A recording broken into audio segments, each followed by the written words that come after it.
everybody. Good morning. Sanmonani, Dumelan, Absheni, Da. It is the 3rd of May, 2020. My name is Ntsiki. Welcome to Conversations with Ntsiki Mazwai. Always a pleasure to be here. I ran out of my African cloth, and so now I've had to rely on my own gifts. The beadwork is by the House of Mobu. Please do support me. I'm not getting gigs, so I would not mind getting beadwork orders at this time. All the African brides, holla at your girl, missmazwai@gmail.com. Anyways, back to the business. How was your week, Ninjani?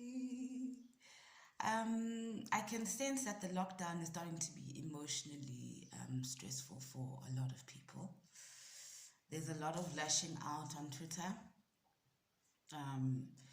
Like you'll post something and then people will just react negatively out of nowhere, like unnecessarily so. So I think the tension levels are rising now. I wish for everybody peace. I wish for you, just chill.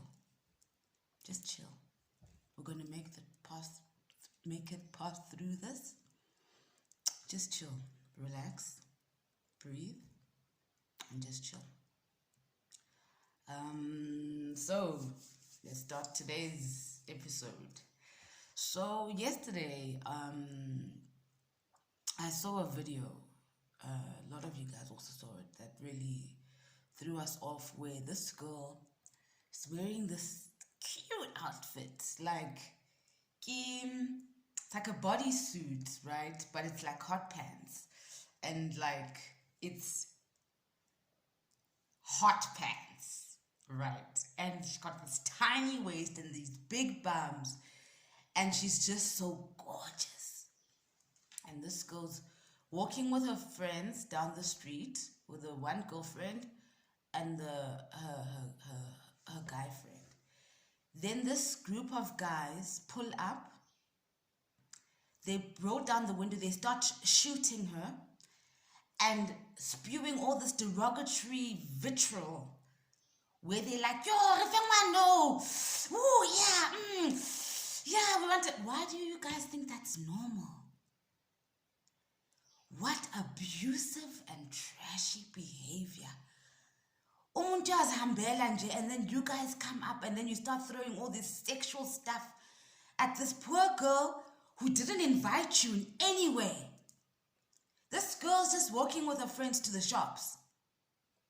But you as a man felt, let me disturb her peace because I've got an erection, so she must feel it. Gents, I'm starting to feel as if these conversations with Ntsiki Mazwai are going to be a gender healing process. Because I feel like maybe the men don't know what the women are feeling. And maybe we haven't expressed it. We don't like it when you do that. We don't like it when you cat whistle. We don't like it. We don't dress for you. We as women do not dress for men. There's this crazy idea that men have got, that when we dress sexy, it's to get their attention. No. When we dress sexy, it's because I'm feeling sexy. I like my body. I like how I look in hot pants. I like how I look topless. I like how I look with my small waist and my big hips. I like it. It's for me.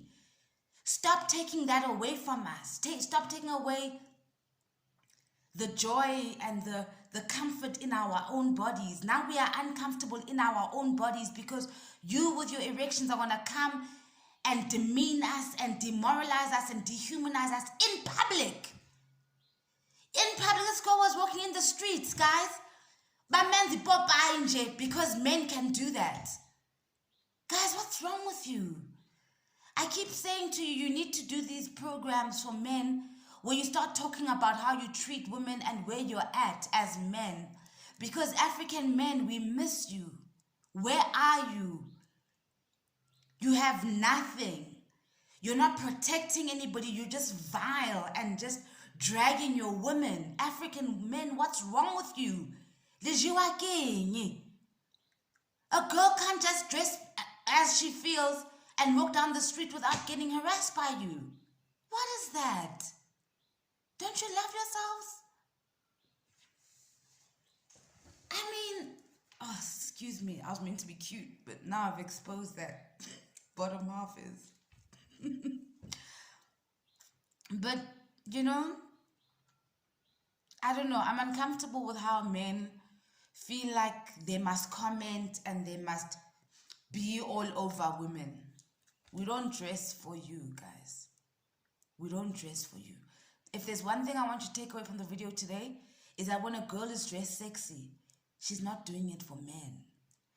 There's no way that you can tell that she's doing it for you, because each girl has got her own type of guy that she likes. A type. So you may not be her type while you're busy groveling at her ass. You may just not be her type. Zithandeni. And then a girl will make it clear that actually I'd like some attention from you. Because girls are smart and we know how to seduce, right? So again, gents, nah fam. It's got nothing to do with, because I saw some comments saying, yeah, you must dress so we can respect you. And I'm like, no, you guys even rape babies. You rape grandmothers. It's got nothing to do that. It's got everything to do with the fact that you're rapists. You've got rape mentality. You've got rape culture. How do you unlearn what you've been taught about women? All the sexualization we see on TV, how do you unlearn that? How do you put down your feet and be like, no, actually, we respect women? What are you going to do? What are the steps that you're going to take? I'm there now where I'm like, okay, guys, because I've already pointed out to you that the strong, beautiful women are not going for the South African guys. So there's something happening there.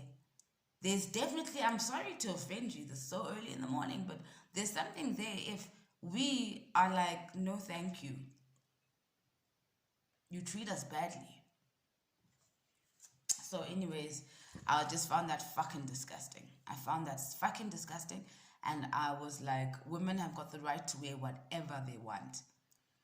This goes back to the rape campaign I did 10 years ago, where I stood naked.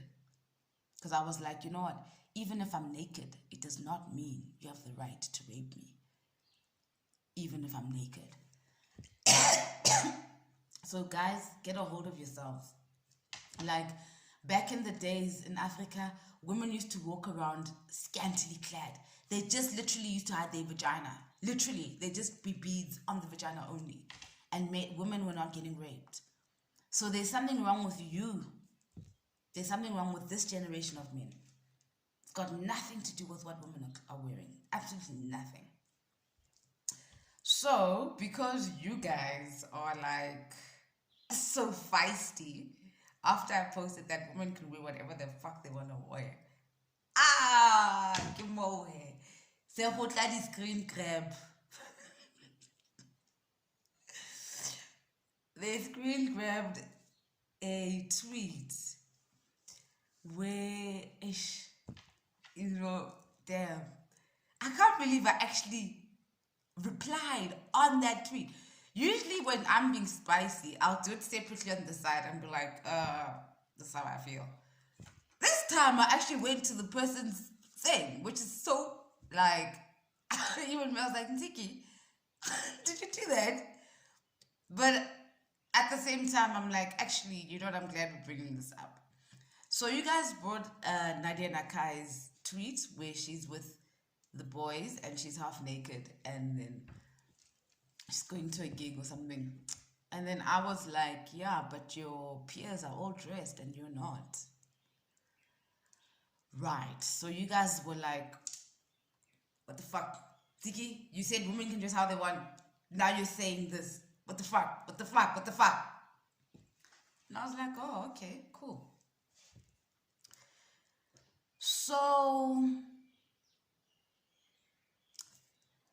most importantly, what I want to come through about that is that there's a dress code for work, and there's different dress codes for different things.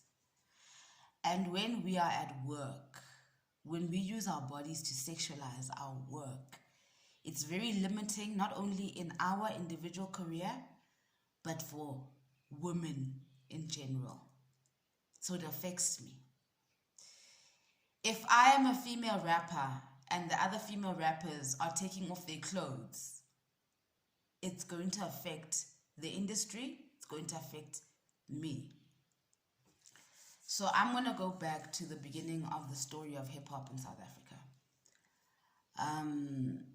A lot of what you're seeing today, the groundwork was done, a lot of the groundwork was done in the early 2000s, and Soweto can claim quite a lot of what's happening in hip hop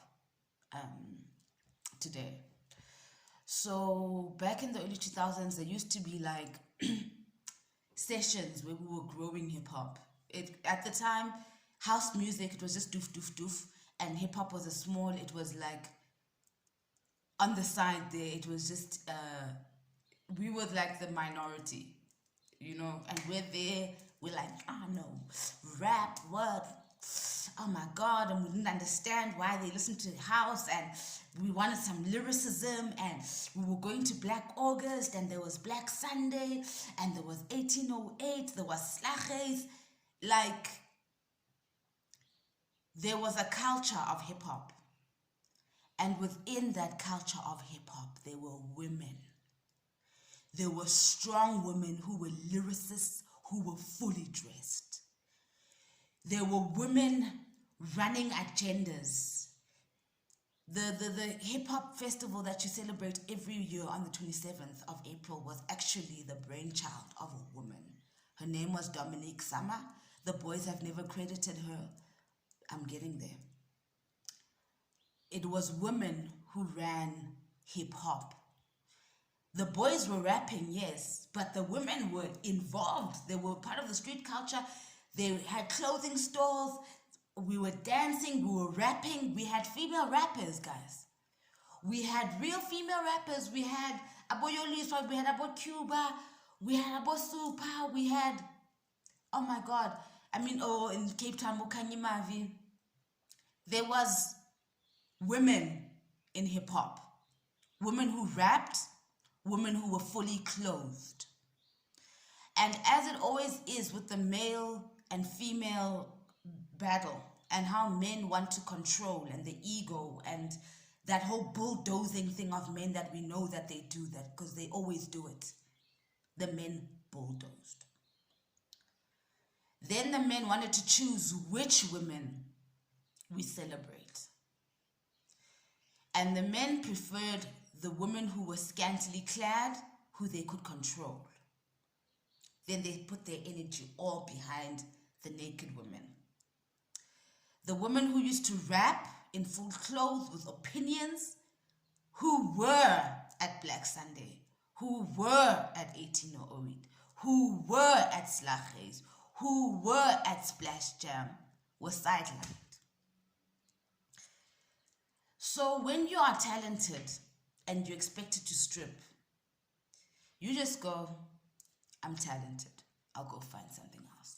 Right now, one of our most incredible female MCs, Cuba, is busy with beadwork because she's been sidelined. She's iller than 98% of your male MCs. But they've sidelined her because Cuba's not naked. Cuba's a sister. So that's the problem. The problem is that the men came and started choosing these girls who are not saying anything, who are scantily clad, and then put all the energy behind them and made them the stars, right? That's why now in hip-hop, we saw it, I want to give an example with Gigi Lamaine. Gigi Lamaine came in on a sexual tip initially. Then we were like, girl, what you doing? Then she was like, oh, flip, this is not it. Luckily, she got management. I remember the time. The men she was working with were like, sweetie, put on your clothes. And in that time, Gigi Lamaine's career went like this. When she was wearing a white shirt and jeans, remember, with the braids, her career went like this. Because really, we're not interested in sex when we're talking about rap. We're not interested in sex. It's about the skill, the craft, the wordplay, how you play with your words. It's not about clothes. It's not about your body. So for me, I think that's what like worked for her. So I'm like, I stand by what I say. I love all women, and I think Nadia's got a beautiful body. She's a beautiful girl. But I think when you're at work, let's focus on the craft, because even in the offices, in corporate, it's the same. You don't get there with your boobs out, with your ass out, and then expect for us to be at work. You know, when you look at the black girl and the culture of her in music videos, what is that? What's going on? Can you see that I'm always going to reference Beyonce because I think that she was the biggest misleader of our generation. Look at the black girls, guys. White people come in with wholesome acts. Bo Ed Sheeran, never mind, I find someone like you. Even the crazy psychopaths, Amy Winehouse, are not doing what we're doing, guys. Why are we the only race that's doing eyebrows on fleek, wearing other people's hair? So what's happening with our women on music videos as black people? What are we hailing? Why are we hailing all the nudity? You're going to be like, sex work is real work, but how did we get there for women to actually have to use sex to get work? It's because they don't have equal access into the labor market. If women were getting paid the same as men for doing the same job and had equal access, I highly doubt they would be using their bodies and sex to sell who they are. So, yeah, I'm down. Women, you can wear whatever the hell you want to wear. But please, when it's time to use our brains and to be in the office and to work, you're holding us back when you bring the vagina first. You're holding us back. We black women don't have anything. We don't have anything. It can't be our only hassle that we are scantily clad with eyebrows on fleek. So to end off, so there's this thing in politics, right? Because the politician men can't just like get to a party and pick up girls. It's not like that. They want to protect their all identities and whatever. So what they usually do is they have someone who gets them girls. They call it stock. Who gets them girls, right? So if there's a party, whatever, or at the club, they'll go to the same club, and the same person will get them girls, and then it's done privately, whatever. So this happens a lot in South Africa with the politicians, and they have their regular. I just hope that's not what you mean when you mean that the relief fund is for artists. Bye.